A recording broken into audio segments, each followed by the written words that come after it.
Alamin niyo muna kung may nangyari bang kakaiba sa bahay o apartment na lilipatan niyo.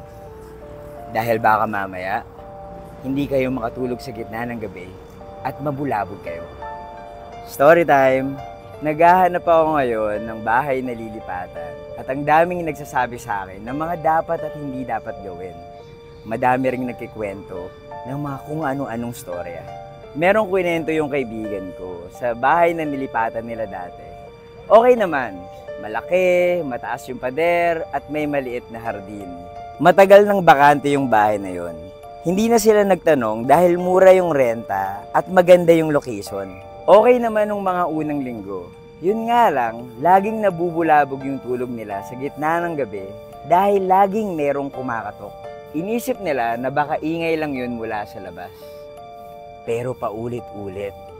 Ang sabi nila, sana makasanayan na lang nila. Pero hindi nangyari. Isang beses, naglakas sila ng loob na buksan yung pinto.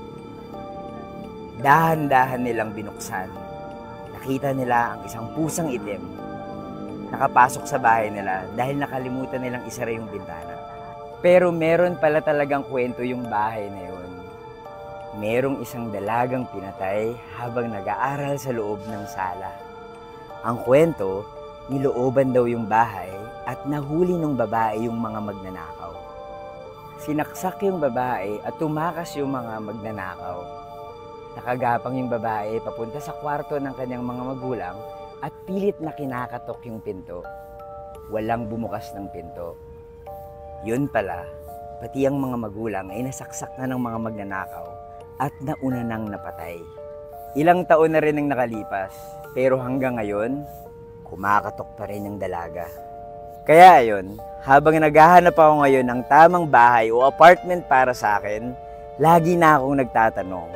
Kasi baka mamaya, may nangyari palang kagimbal-gimbal doon sa titirahan ko.